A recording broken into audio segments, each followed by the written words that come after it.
Slingin Dirt with Staley, an in-depth conversation with the drivers themselves about the inner workings of a dirt track racer's world.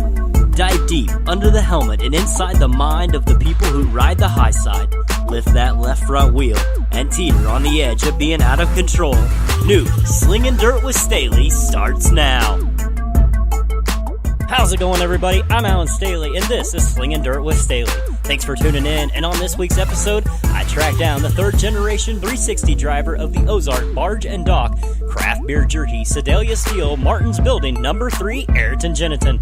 Ayrton and I talk about this rookie season traveling with the ASCS Warrior region, why winning a Golden Driller in the Tulsa Shootout means so much to him, and if there is any added pressure of being the grandson of a Hall of Fame driver, plus his own take on the Mount Rushmore of racing, and more. Fair warning though, we recorded this after an awards banquet, so there's going to be some background interference, some background noise in there. Hopefully it's not too much though, because this one was a fun one for me to record. Enough of me talking, let's just jump right into it. New Slingin Dirt with Staley starts now. What made you get into racing initially, as a fan and then again as a driver? Well, with my grandpa driving and my dad driving, I really didn't have much of a choice. Right. So I just kind of went with the flow and did whatever I was told there and just started off in go-karts and slowly moved up. And as you made your move up, I know there was a few number changes in there. You're running the number 3 right now in the 360s. What's the big significance to that? Well, I used to be 44 and when I first started racing go-karts, and I went to 4. My dad was always B4. Yeah. And then I changed to 85 for Gene's Batmobile. Then I had a few go-kart bodies with the number 3.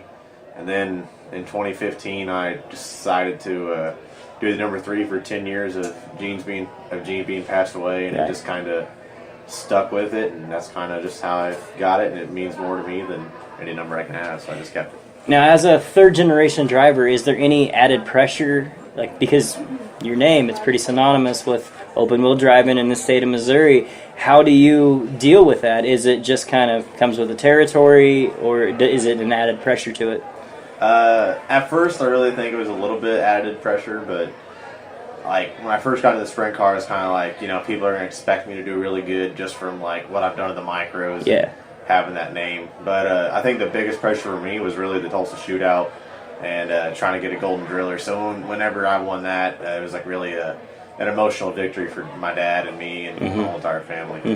It was very big, not only for your family and everything, but for the state of Missouri to bring home a Golden Driller like that. Do you have any race day rituals that you have to do in order for it to be a full race day?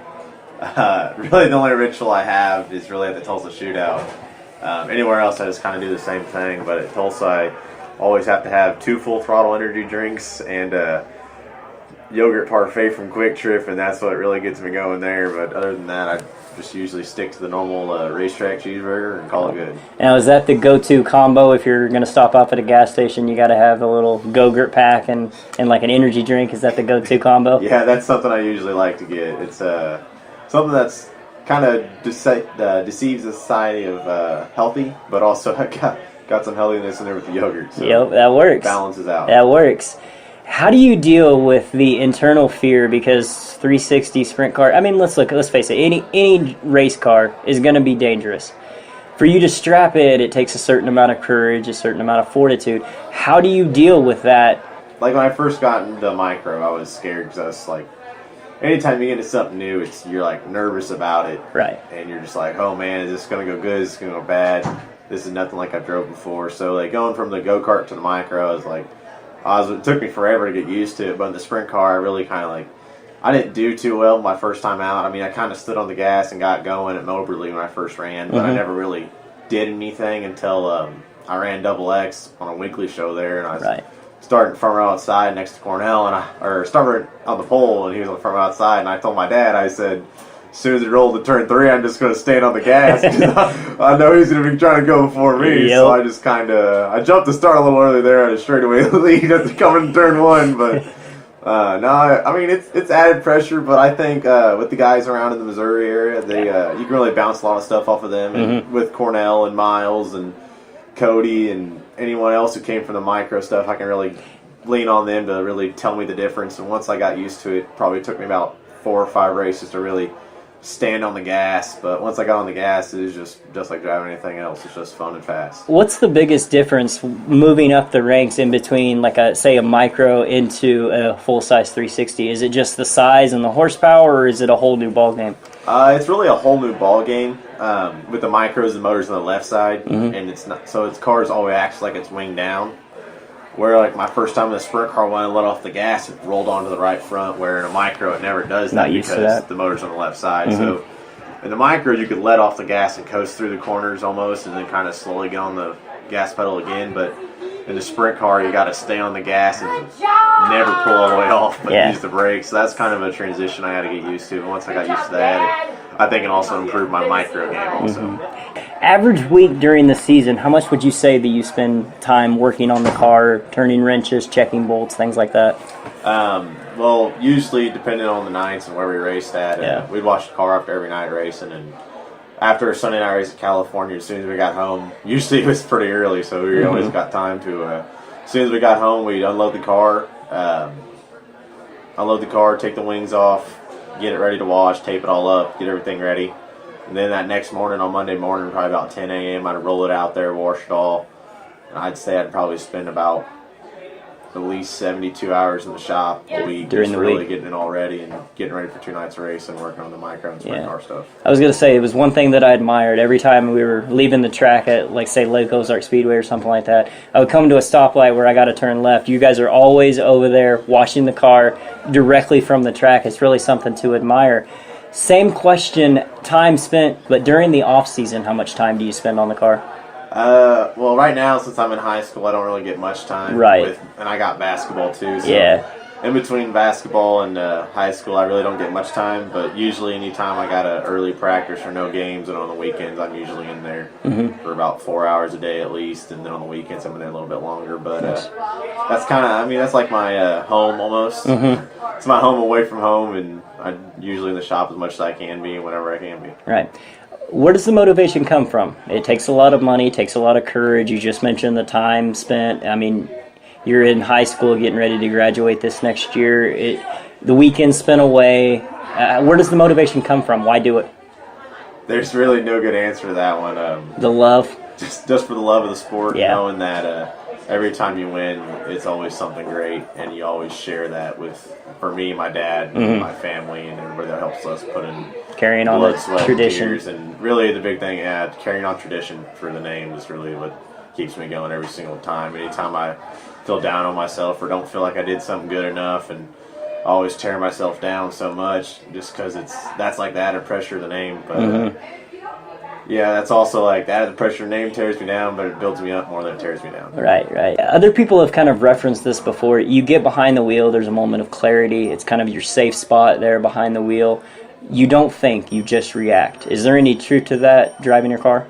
Oh yeah, there's a lot of truth to that. A lot of the times when I'm driving now, I always like to think, I wonder what another driver's thinking. I'm that type of person, always wondering what someone else is doing. But once you once the yellow light's off, you're like always, you do your one ritual. Like for me, it's always I put my fingers between the rock screen, make sure my gloves are as tight as big, because I know I got to grip that wheel. And staying on the gas. So once the lights are off, got to get up on it and drive it. Is there a specific track that you prefer, a long track versus a short track, high bank versus a low bank, or is it racing's racing, let's just go? Racing's racing, let's just go is pretty much where I like to stand, but Double X Speedway is by far my favorite track. It's a tight boring, and when it gets slick and cushions up, about to fall off the racetrack, you really gotta have some balls to really get up there, and you just also can be smart enough not to destroy a race car. And so it's everything happens so fast there. It comes at you so quick. Fast it is. It's such a technical racetrack that it really just kind of plus it's home. I mean, that's where I really like. Just my favorite place to be. Yeah. Is there ever a moment where you're just like, nah, I'm done, after like say a biggest wreck or scariest moment where you doubted your ability behind the wheel? I had one of those moments this year whenever I was leading with Warrior Region and Cornell got by me. I kind of fell apart there for a while, and I got down. I mean, I got into the pits, and I was like, man, that was my golden ticket to win one of these races this year. That's the best shot. and I kind of blew it, and it was kind of like one of those things where you're like, man, I can't believe I did that. And, then you question like, maybe I'm just not good enough to do it right now. But how did you come back from that? You just gotta put your head down like anything else. You just keep on working and keep on digging, and you'll get there, and then you'll hopefully one day be better than the guy that you're trying to beat. Exactly. You kind of mentioned them there a little bit. Competition. Is it competition or camaraderie? How do you view the opponents out there on the track? Friendly in the pits, all bets are off once the green flag drops, or how do you see it? I like to keep it, everybody's my friend in the pits, but once we get something done on the racetrack wrong, it's kind of out the window. So, I'm a pretty clean driver. I don't like to get anybody. I didn't get anybody this year at all, but the biggest competition I have is Miles Paulus, because me and him grew up racing together. So it's like one of those things. I see him on the racetrack. I'm like, I'm here to beat you, and I'm just here to beat you. No one else matters. And like coming in, Cornell's the one, obviously, with the Warrior Racing. Exactly. That's the best driver, like not the best driver, but like is the best driver at the same time. Right. And he's someone that you really got to think like, hey, if I can beat this guy one night, then there's a small win. Even if you don't win the race, you beat him, it's a big deal. So with every little victory we get, like beating Miles or beating Jonathan or beating Randy or someone like that, it gets you closer to actually winning the race. And once you win that race and, you beat all of them, then it's that's all that matters. 5 laps left in the race. Your car's running good. It's getting better. Where do you want to be to put that car in victory lane? Do you want the lead? Do you want second? Do you want to be coming through the pack? How do you want to take the checkers? I always thought to myself, when I win a big race, I want it to be in a slider fest with Miles, but preferably leading with a big lead so I can relax last 5 laps and just not to try and tear anything up. That's my favorite type of win right there. So with the racing being close, let's say it's you and Miles going at it. Slider versus crossover, you're going to pull the slider? That's tough. That's a tough position to be in, because sometimes track's good for a slide job and you can't cross over, and sometimes you can get a good bite and cross over perfect. So it really all just depends on the track. The track. Yeah, I like that answer. All right, let's kind of get off the topic of racing for a second. What is your ideal dream car? My ideal dream car? Yeah. Probably my grandpa's 1956 Chevy pickup. It's beautiful purple. Yeah. Got some pinstriping on it. The Hollywood elite are calling. They're going to be making a movie about your life. The highs, the lows, the trials, tribulations, all those things. Who plays you in the movie? Oh, man. That's a horrible one for me. I don't know any actors. No actors? Probably the best looking actor I can find. There you go. That'll work. Are you a music fan? Is there a song in particular that gets you amped, gets you ready to go, gets you more in the zone to go out there and wheel a sprint car? When I race, I usually I kind of put everything aside and I just talk to my dad. Mm-hmm. But if I have to pick one song that I really just like, that I love, that I'd like to listen to before I race, it's always Sweet Home Alabama. Nice. And people always ask me, why is that your favorite song? I'm like, well, if you ever played NASCAR 2002, it's the song that always plays in the background, so it's just kind of stuck. Still to this day, that's the only reason I know that song, Flirtin' with Disaster. It was on NASCAR 98. What goes through the mind of a driver when they're sitting in the staging area just about to take the track? Some drivers are different, but I'm pretty basic when it comes to that. A lot of people like to have the helmet on and relaxed, and I'm kind of a guy who doesn't need to focus too much. Obviously I need to focus a lot, but like when I'm in staging, I'm not too worried about it. I don't worry about it until I get onto the track. So are you going in with a game plan, kind of a certain thing that you know you're looking for, or is it whatever comes my way I'm going to be ready for? I got a plan A and a plan B, and then after plan B, it's just throw it to the wind. Yep. Give whatever you can. Usually I got an idea with some of the competition. I know what they're going to do or what they may try, so I may have an idea of what I can pull on them. But usually other than that, it's just kind of do the same thing and just get ready. All right, just a couple questions more.